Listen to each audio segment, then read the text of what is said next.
Boa tarde aos empreendedores que nos acompanham neste que é o maior evento de startups da América Latina. Somos o quarto mercado digital do mundo. A inovação empreendedora é peça fundamental para a economia de nosso país. Boas ideias se transformam em mais emprego e renda para os brasileiros. A criatividade, o espírito guerreiro, a flexibilidade do brasileiro pode nos tornar o país mais empreendedor do mundo. Para que isso ocorra, o papel das startups é decisivo. As startups são empresas versáteis e capazes de cooperar com empresas tradicionais para aumentar a produtividade e a competitividade do nosso país. Mas sabemos também que há algumas pedras no caminho do empreendedor no Brasil. Sabemos a importância de diminuir a burocracia para as empresas. Como sempre falamos, precisamos tirar o estado do cangote do empresário. Para isso, informo que acabei de assinar o projeto de lei para a criação do Marco Legal das Startups e do Empreendedorismo Inovador, que será agora enviado ao Congresso Nacional. Este projeto é fruto de um trabalho que começou no ano passado, conduzido pelo Ministério da Economia e pelo Ministério da Ciência, Tecnologia e Inovações, em constante diálogo com o setor privado e com o Congresso Nacional. Em linhas gerais, as principais propostas do projeto incluem melhoria do ambiente de negócios para startups, simplificando e reduzindo a burocracia. Segurança jurídica para empresas e investidores. Captação de investimentos privados de forma mais fácil. Redução do obstáculo para startups que adotem o formato de SA. Modernização da relação com o setor público. Programas de ambiente regulatório e experimental que viabilizem modelos de negócios inovadores. Criação de um procedimento licitatório, novo e mais simples, para viabilizar que governos lancem desafios para teste de soluções inovadoras. Desejo a todos os empreendedores, bem como aos demais participantes desta conferência, uma produtiva semana, com muitas oportunidades de negócios para todos. Vamos tornar o Brasil o país do empreendedorismo inovador. Um abraço a todos.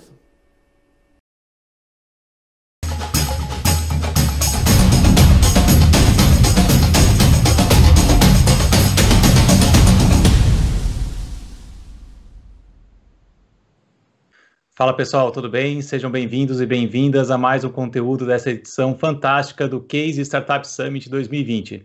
Meu nome é Rodrigo Lossi, eu sou diretor da Dialeto e vou conduzir um papo com um dos empreendedores que mais admiro do ecossistema brasileiro de startups e scale-ups, o Eric Santos, cofundador e CEO da Resultados Digitais.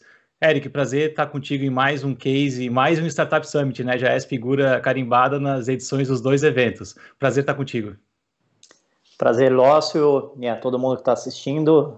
Para mim é uma honra participar desses eventos. Eu acho que eu conheço, né, os organizadores, aí, o pessoal da B Startups e o Alexandre do Sebrae desde o início. Eu sei quanto que as pessoas trabalham genuinamente para fazer um negócio bacana para o ecossistema. Então, fiquei duplamente feliz em saber que nesse ano, por todo o contexto aí de Covid, a gente acabou tendo os dois eventos juntos, num só, né, unindo forças, e para mim é um prazer enorme participar aqui e estar com vocês hoje.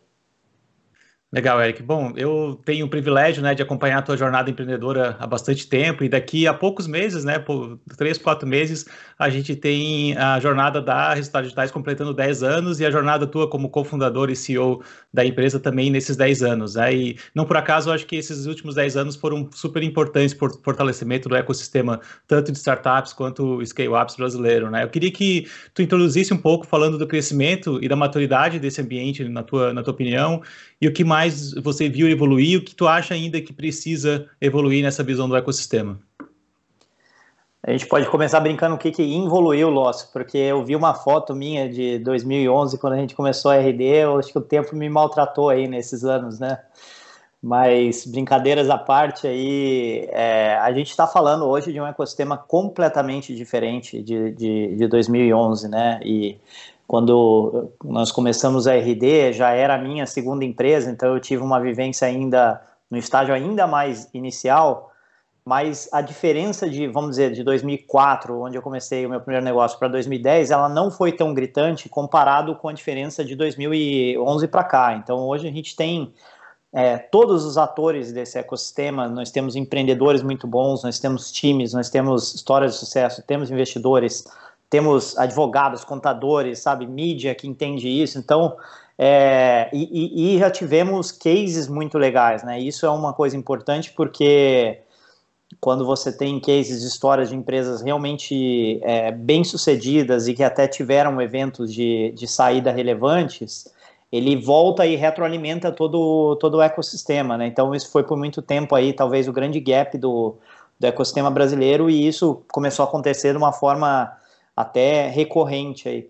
Então, eu acho que hoje a gente tem uma situação que, de um lado, as fundações que nós temos para construir e desenvolver o negócio são muito mais sólidas, do outro, tem mais competição também, tem uma necessidade de você se diferenciar mais, de ser mais profissional, então ele traz isso, mas, por outro lado, eu entendo que é saudável, né? Eu acho que é muito importante a gente aproveitar bem esse momento, e eu acho que é um momento especial até considerando um pouco o contexto Brasil, né, que a gente sempre muitos altos e baixos aí de política, economia, mas a gente tem um momento em particular aqui, já que não é de exatamente agora, mas que ficou reforçado nesse ano, que uma situação de praticamente juros negativos, né, que é imposta ali pelo governo, e que estão fazendo com que venha ainda mais capital para investimento em ativos de risco, né, desde bolsa de valores até fundos de private equity e de venture capital, né? Então,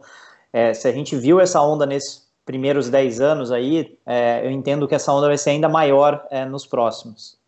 Legal, as minhas primeiras perguntas estão justamente ligadas a essa questão do investimento, né? Até para fazer a dinâmica desse papo com vocês hoje, com o Eric, eu conversei bastante com CEOs de outras empresas em diferentes estágios, assim, de maturidade, pessoas próximas do Eric, pessoas não tão próximas, para a gente tentar buscar aí uma perspectiva do que a gente poderia extrair ao máximo da conversa com o Eric hoje, né? E Eric, a RD é um grande case, né, de SaaS B2B, no que diz respeito principalmente a captações e a visão de evolução do negócio, né? Do investimento anjo, Series A, B, C, D, são poucas empresas que tiveram tanta experiência nessa escalada, né, de captação. Eu queria entender um pouco, assim, de uma forma resumida, como foi cada momento, né, dessa escalada, sobretudo as mais recentes, e que teses vocês foram apresentando para poder captar em cada momento chave dessa jornada. Eu acho que a gente olhando para trás, tem algumas coisas que eu teria feito ligeiramente diferente, com relação ao processo, mas eu entendo que a gente acertou na coisa que talvez seja a mais importante, que é de definir bem o objetivo de cada rodada e milestones claras, adequadas ao estágio da empresa.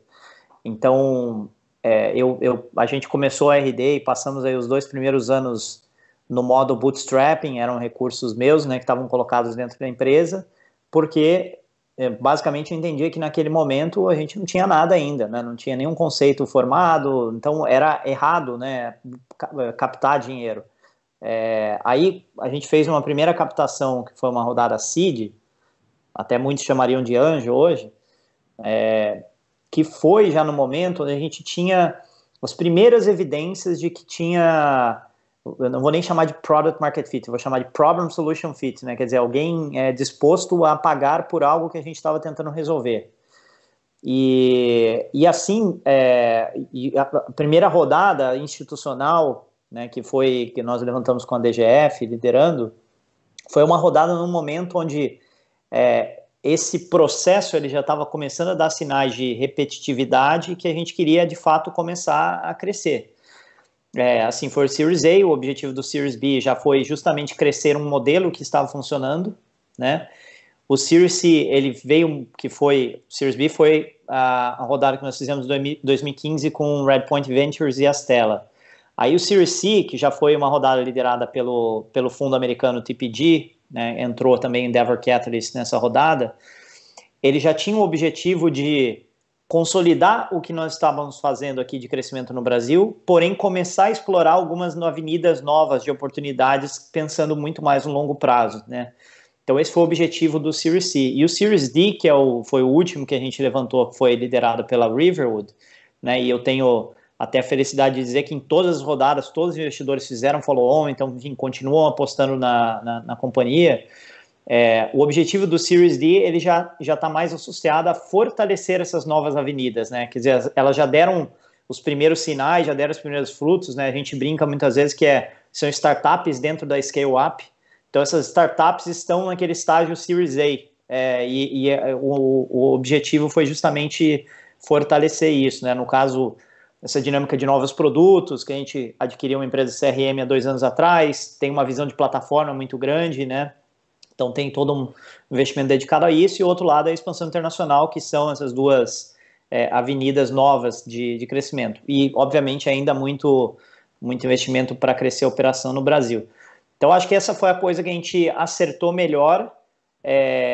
E a outra coisa que eu adicionaria aqui, que talvez seja ainda mais importante disso que eu falei, é acertar os parceiros, né? Eu acho que nós tivemos aí a felicidade de trazer para dentro do negócio gente que, primeiro, são todos meus amigos na física, né? Então, acho que ajuda muito isso. Segundo, que todos eles com uma perspectiva muito de longo prazo também para o ecossistema.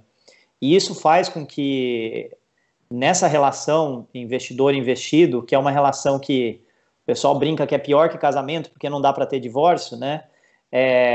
Que nos momentos ruins, que nos momentos de conflito, que tenha uma perspectiva saudável de resolução desses conflitos e de longo prazo, que faz que seja melhor para a empresa, para os fundos e para o ecossistema como um todo, né? Então, a gente teve vários momentos desses, felizmente não momentos de crise da empresa, mas momentos assim que precisava tomar uma decisão ou precisava acomodar uma situação tal que se um determinado investidor quisesse, poderia bater o pé, mas todos eles meio que, né, sempre tiveram uma mente aberta para a gente conversar e tentar equacionar.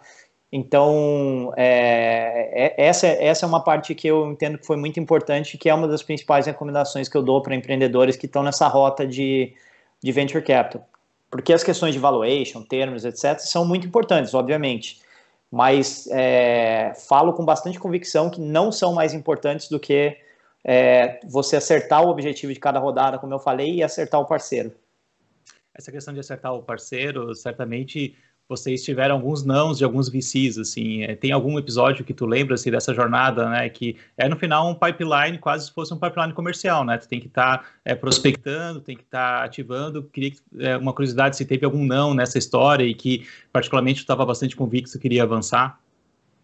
Teve vários nãos, inclusive dos próprios investidores da RD, né? Tem gente que fala abertamente, o Anderson Tez da Redpoint, ou o Edson fala que eles disseram não para mim no Series A. Na verdade, eles fizeram uma proposta meio indecorosa para a época, então acabou sendo um não disfarçado, mas teve não para frente, né? A gente teve conversas aí com TPG e River também em outros momentos que acabaram não se traduzindo naquele momento em uma rodada. E eu acho que isso traz um ponto importante também, né, Lócio? Porque eu vejo, da mesma forma que eu falei que é importante conhecer, ter esse alinhamento com os parceiros, eu defendo muito essa construção desse relacionamento ao longo do tempo. Então, quando a gente fechou com a River, eu já falava com a River há 4 anos, 5 anos, né? E assim como com todos os outros investidores, e assim como eu estou conversando com outros possíveis investidores para frente, porque não é só uma questão deles conhecerem a história da empresa e verem, como o Mark Suster chama, né, ver a linha e não só os pontos, né? Eles conseguirem desenhar a linha na cabeça deles. É uma coisa para a gente também, como empreendedores, né? Porque quando você vai tendo esse relacionamento, você vai se sentindo mais seguro de estabelecer essa parceria ou não, né? Também teve casos contrários de pessoas que eu fui interagindo que eu achava... acho que não é uma liga legal para a gente, como empresa, né? E isso é muito melhor do que eu simplesmente falar, nossa, tá agora na hora de levantar a rodada agora, então deixa eu pegar o meu deck e sair batendo na porta dos investidores, né? Então tem uma série de benefícios de manter esse relacionamento, né, de uma forma contínua e antecipada. Então, nesse sentido, a gente teve esses nãos no meio do caminho, ou não agora, né? Talvez, no caso que fosse mais adequado, mas eu acho bastante normal.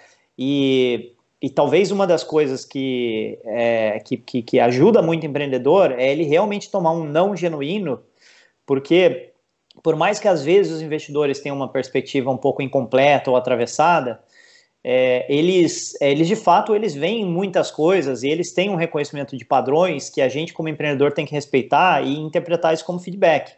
Não é tudo que eles dizem que está certo, mas se você vai para a rua, toma não de 5 VCs, volta para casa e dá uma bela olhada no porquê que você tomou esse não, porque tem algo fundamentalmente errado no que você apresentou para eles, né? Então, acho que esse processo também de receber os nãos é importante e o empreendedor também tem que desenvolver um pouco de resiliência emocional também para lidar com isso. Legal. E pensando assim também nessas rodadas, todo investidor coloca grana pensando também lá na frente, né? Como é que são as possíveis saídas.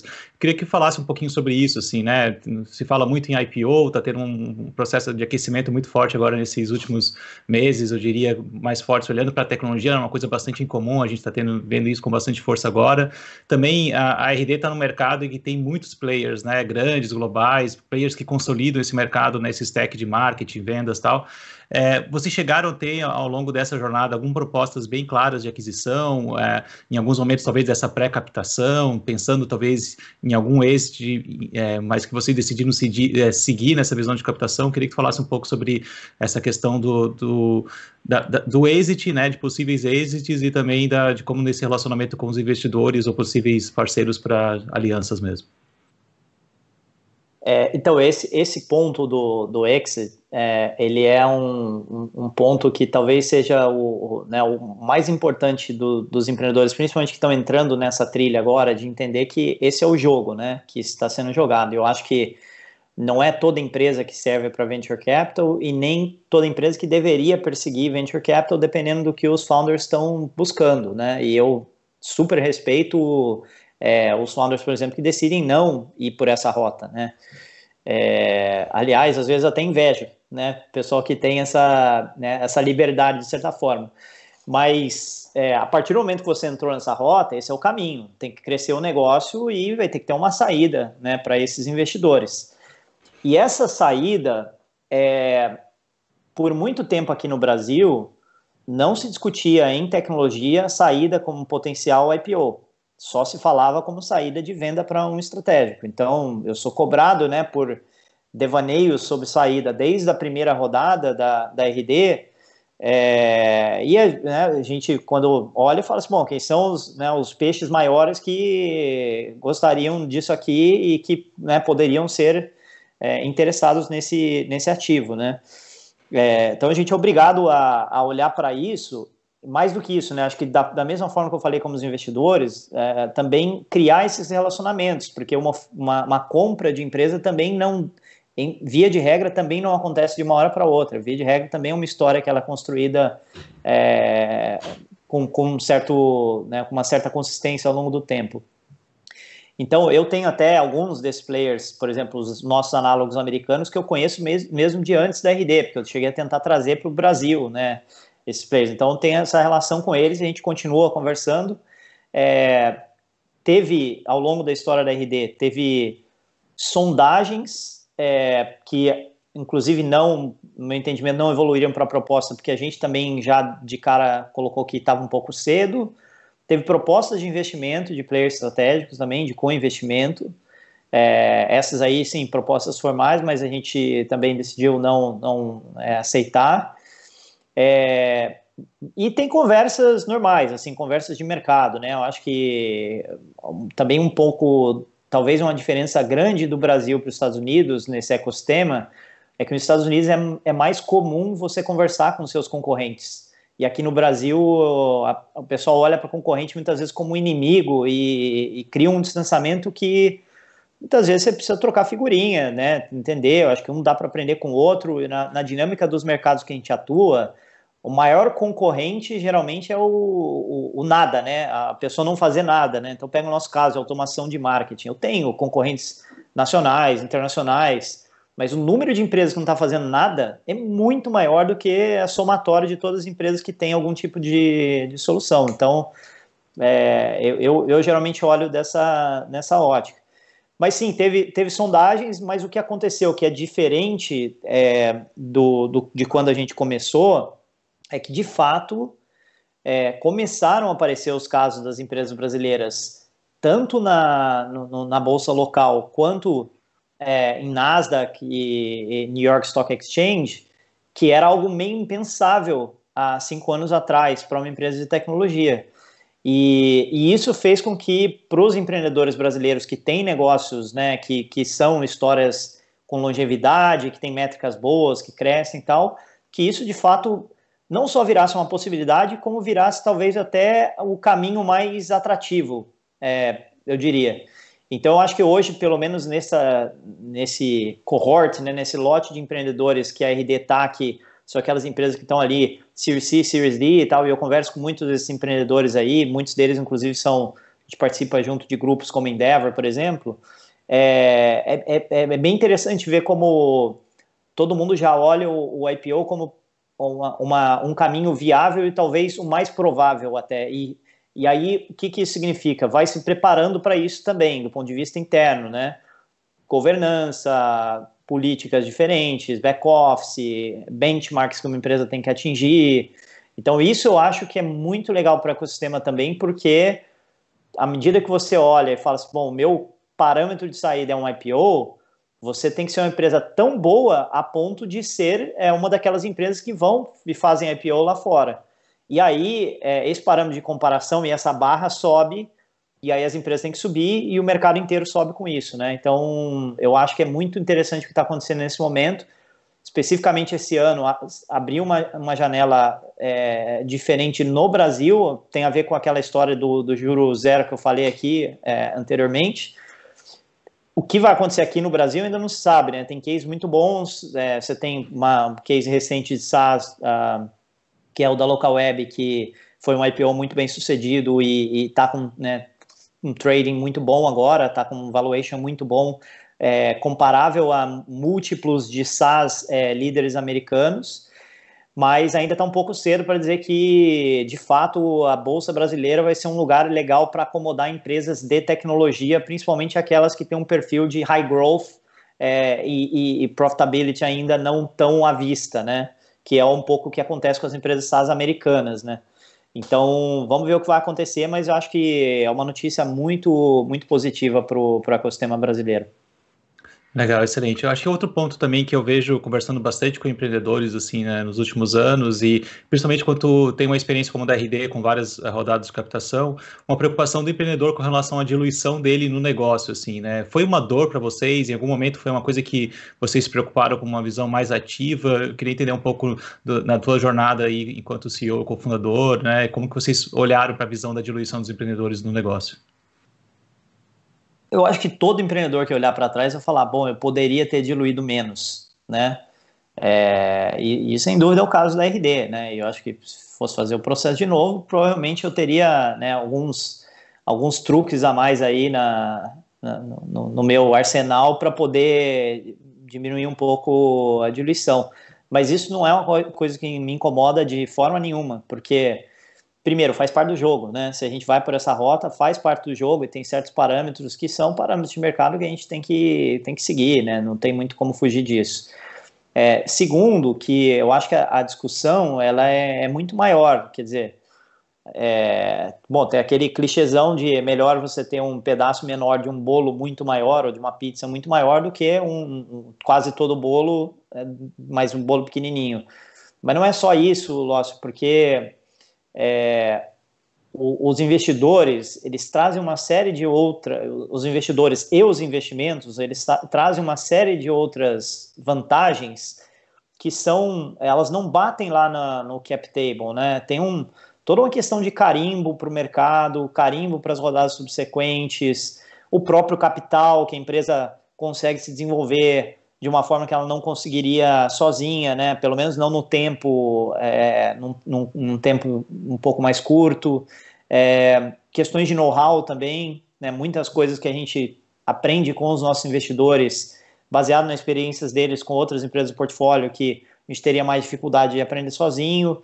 E eu diria que até um pouco mais desse músculo de pensar grande, sabe? Porque o investidor, como o jogo dele é fazer a empresa crescer e ter um retorno maior lá na frente, muitas vezes a gente, quando pega situações no mercado que às vezes são um pouco duvidosas, tem uma certa incerteza, tal, pelo menos é o meu perfil, pode ser que não seja de outros empreendedores, mas eu tenho um perfil um pouco mais analítico, às vezes eu pondero demais certos movimentos, e às vezes eu recebo umas cutucadas dos meus investidores que são muito positivas, né, de, cara, vamos lá, vamos fazer, tipo, nós estamos com um negócio muito bom aqui, vamos lá. Às vezes é o contrário, às vezes eu que tenho que puxá-los um pouco, mas isso faz parte da dinâmica, eu acho que ajuda a amadurecer a empresa como um todo, né? Então, vamos lá, falando de uma forma fria, hoje não tenho dúvida nenhuma que a minha participação na empresa valeria mais do que se eu não tivesse aberto para o capital para os investidores e tivesse com um share muito maior, não tenho dúvida nenhuma disso. Poderia ter dado errado? Poderia ter dado errado, sim, mas é parte do jogo. Então, à medida que você está nesse jogo, eu acho que a preocupação com diluição ela tem que ser marginal, ela tem que ser muito mais, de novo, eu estou pegando o parceiro certo, no momento certo, com termos de controle de governança corretos e tal, e se eu conseguir maximizar a minha preservação de equity, ótimo, temos que brigar por isso, mas não é aliás, na história da RD teve situações que a gente tinha propostas financeiras que eram melhores, mas de parceiros que a gente entendia que não eram tão atrativos, e a gente foi para o outro lado. A gente decidiu fechar com gente que estava com uma oferta pior, teoricamente, mas que a gente entendia que tinha mais alinhamento no longo prazo. Legal. Acho que outro ponto também que, conversando com os empreendedores, eu senti assim, essa visão o crescimento do negócio versus lucratividade, né? Atingir o break-even ou estender essa necessidade para a próxima rodada, né? Como que vocês foram equilibrando isso ao longo da jornada da RD?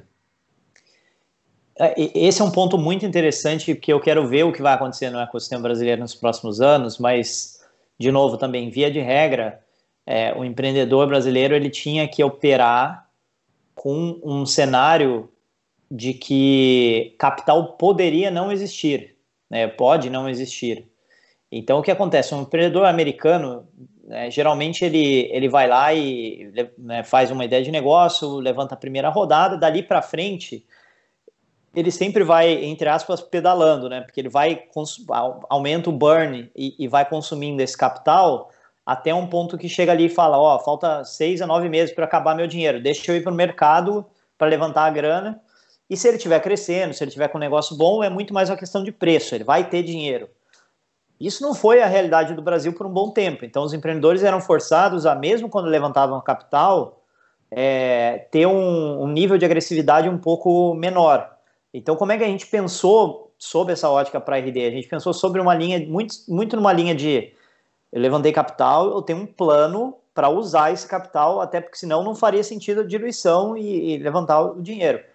Mas eu não posso me tornar refém dessa dinâmica. Então, geralmente, as nossas rodadas elas eram calibradas para a gente atingir um certo ponto de break-even dentro do período antes do dinheiro acabar, e que em tese nos daria independência dali para frente.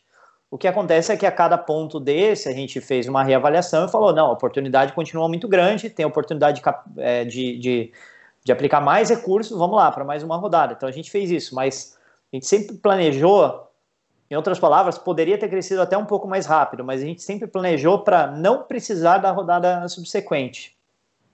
O que a gente está hoje numa situação aí diversa, desenvolvimento da RD, melhoria da eficiência do modelo de negócio, etc. Hoje a gente tem uma situação que está basicamente break-even também, né, com o tamanho que nós temos. E então, boa parte dessa rodada com a Riverwood a gente nem usou ainda, né, a maior parte dela disparado. E aí a gente está olhando agora para o futuro e pensando que oportunidades de alavancagem que a gente tem que podem ser interessantes para não só aplicar esse recurso, como para eventuais novas captações, né, dali para frente. Então, tem muito a ver com essas avenidas que eu falei ali, né, tem coisas também, no caso, por exemplo, da expansão internacional, a gente está refinando elementos do modelo antes de realmente colocar o pé no acelerador, que é aí onde exige mais capital. mas acho que a dinâmica ela vai continuar assim por um tempo, porque a gente também quer preservar essa opcionalidade.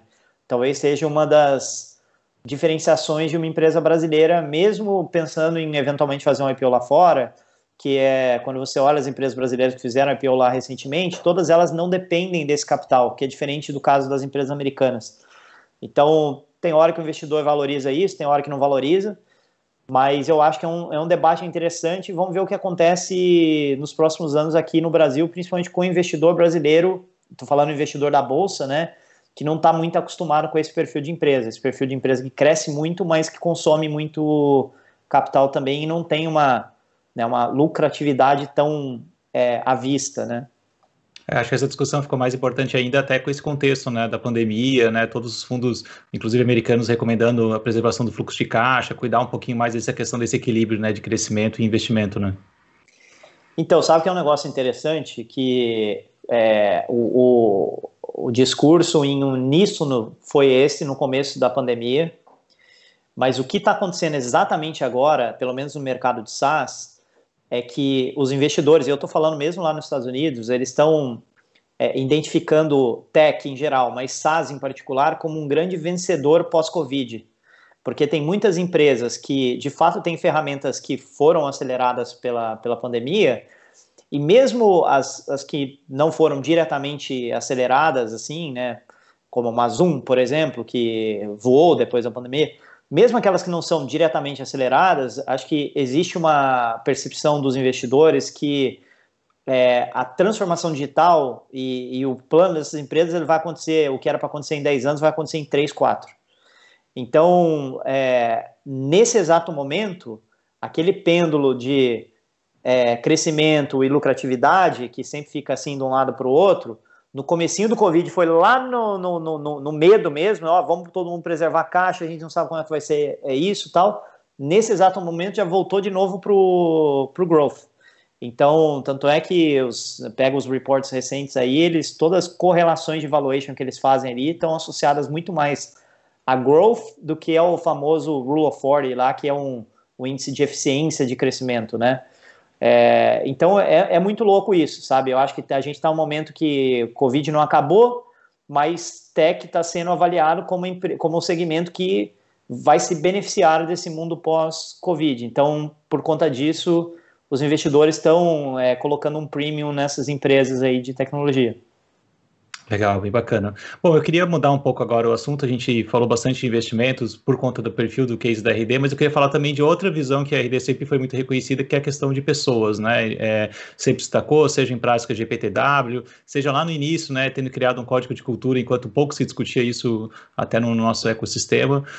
Eu queria iniciar com uma pergunta até mais ligado à tua pessoa, assim, na tua posição, né, como cofundador, depois também CEO, né, nesses 10 anos, e também líder, né, no começo dos demais co-founders, né, pela posição que tu estava ocupando e continua ocupando, mas depois também, vamos dizer, líder de C-levels, né, de pessoas com experiências corporativas em grandes empresas, como Microsoft, Salesforce e outras empresas grandes de porte, né, então tu passou a liderar também um time com bastante experiência, né, como é que tu foi desenvolvendo, assim, as habilidades para vestir cada chapéu, né, de CEO, co-founder e líder dos líderes? Uma das coisas que eu acho que a gente fez bem no começo da RD e continuou praticando entre os co-founders foi essa conversa de separação de papéis, né? Que a gente sempre vai ter o papel de founder da empresa e esse papel ele tem a sua responsabilidade e suas prerrogativas. A gente vai ter um papel de acionista da empresa e tem um papel de executivo, né? De colaborador da empresa. Então, em cada um desses papéis a gente tem funções e autonomias, responsabilidades diferentes. Então, né, como você falou, desde o começo da empresa, eu no papel de executivo eu tenho a função de líder máximo da RD, de CEO, mas é uma conversa que a gente teve desde o início e eu continuo tendo essa mesma postura de eu tenho esse papel como executivo enquanto eu for a melhor pessoa para a RD, enquanto eu achar também que isso está fazendo sentido para mim, né? Então é uma coisa que tem que ser uma relação simbiótica ali, né? Mas pode ser que não tenha daqui a pouco. Então, eu também estou super tranquilo com ter esse tipo de conversa. Mas dito que eu estou nesse papel, e pelo menos a perspectiva é continuar aí por um bom tempo, eu tenho que, como executivo, me desenvolver muito. Né? A analogia que eu sempre uso é que eu estou numa esteira, essa esteira está correndo cada vez mais rápida, e se eu não correr mais rápido, eu caio. Né? E caio de queixo no chão mesmo, né? Então, e aí nesse processo é um processo de autodesenvolvimento mesmo, né? Tem muito de trabalho de ser learning freak, né? Tentar ler sobre tudo, acompanhar um monte de coisa, livro, blog, podcast, aí conversar com outros empreendedores. Eu tenho um trabalho com coach já há 2 anos em cima disso. Tem organizações como a Endeavor, por exemplo, que me ajudam também. Então, tem muito desse desenvolvimento que veio vindo com o tempo, né? Mas eu não considero de forma nenhuma que ele terminou, pelo contrário, tem um monte de gaps aqui que a gente está tentando trabalhar e tem que continuar assim enquanto a gente quiser continuar sendo relevante, né? Acho que a magia e o desafio de uma scale-up é justamente você saber que o seu papel daqui a um ano é diferente do seu papel nesse ano, que é diferente do papel que foi no ano passado. E esse entendimento, assim, é uma das coisas mais difíceis que tem, né? De saber qual é exatamente o seu papel naquele momento da trajetória.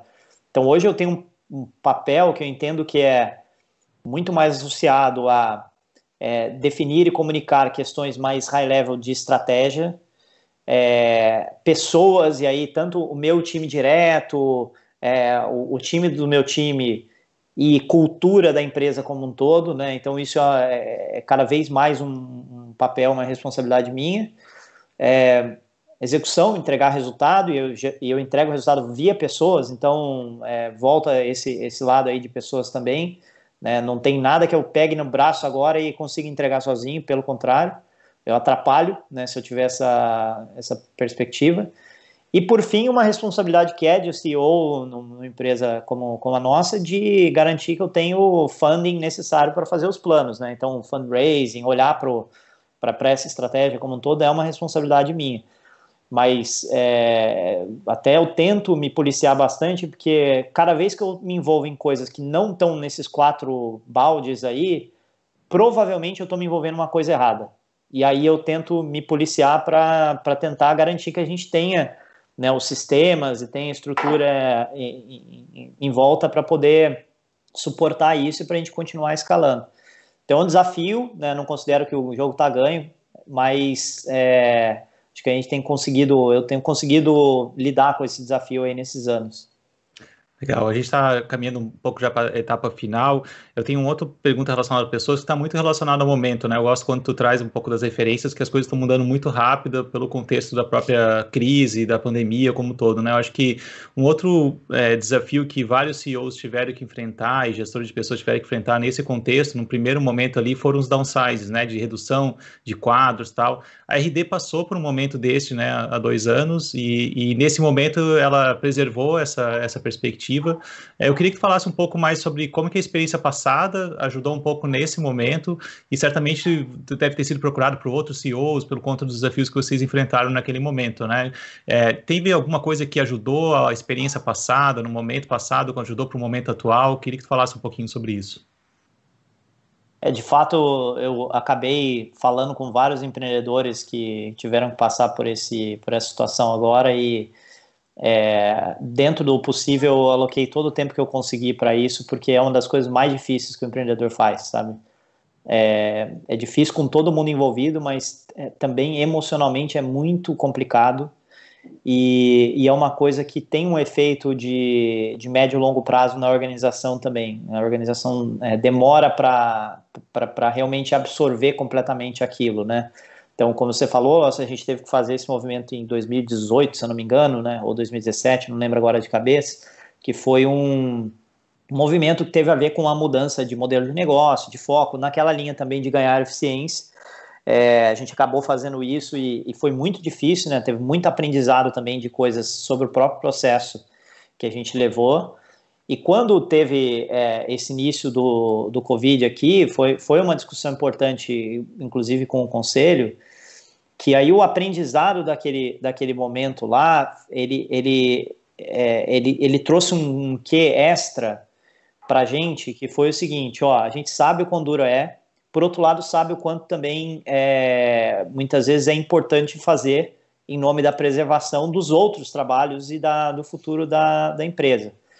Só que tinha duas questões específicas do Covid que a gente levou em consideração para decidir não fazer naquele momento.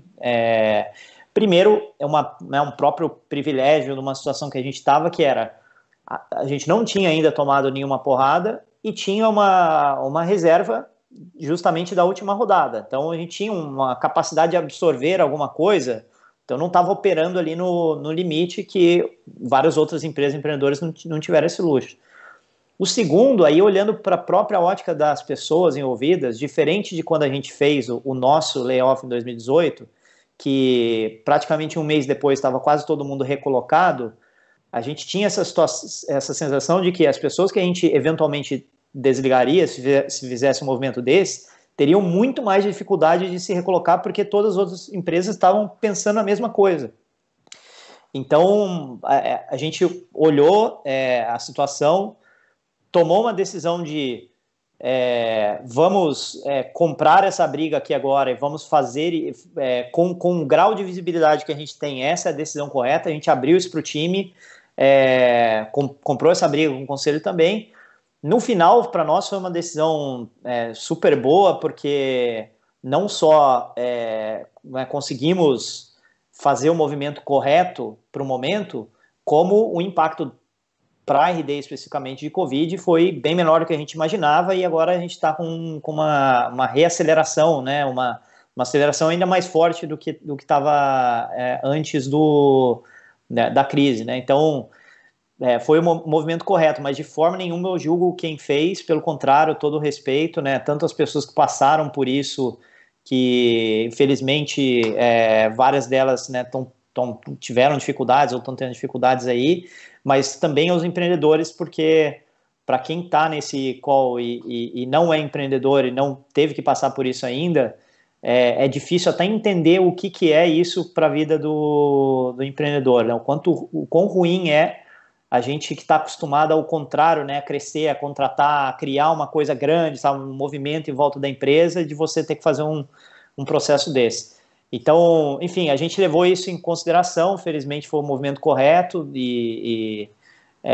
mas por outro lado, se precisasse realmente fazer, teria que fazer, e aí teria alguns aprendizados da forma, né, que comparados aí ao que a gente fez, né, no processo anterior.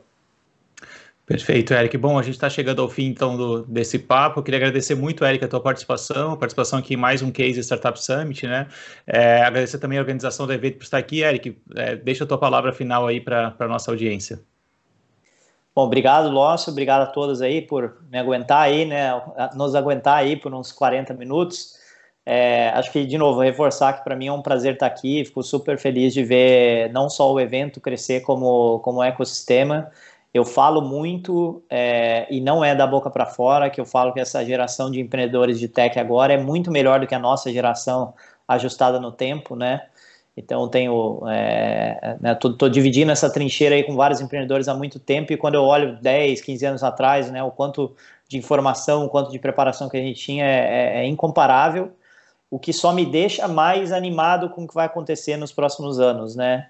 E a gente, né, Lócio, que está muito envolvido no ecossistema de Floripa, a gente sabe o quanto que a geração da RD, né, da Nelway, da Exact e outras empresas, deve muito à geração anterior, né, de empresas como o Softplan, por exemplo, né, e o quanto que esses caras, a gente brinca, né, de abriram a trilha no mato, né, a gente pegou a trilha pronta, talvez a gente está entregando já uma estradinha de chão aí, vai vir uma outra leva de empreendedores que vai entregar um negócio asfaltado, e eu acho que as histórias só vão aumentar e melhorar. Então, para todo mundo que está, né, acompanhando aqui, sucesso, boa sorte, pensem grande, né, mas executem rápido e aproveitem a jornada aí. Perfeito, Eric. Obrigadão novamente. Pessoal, até a próxima.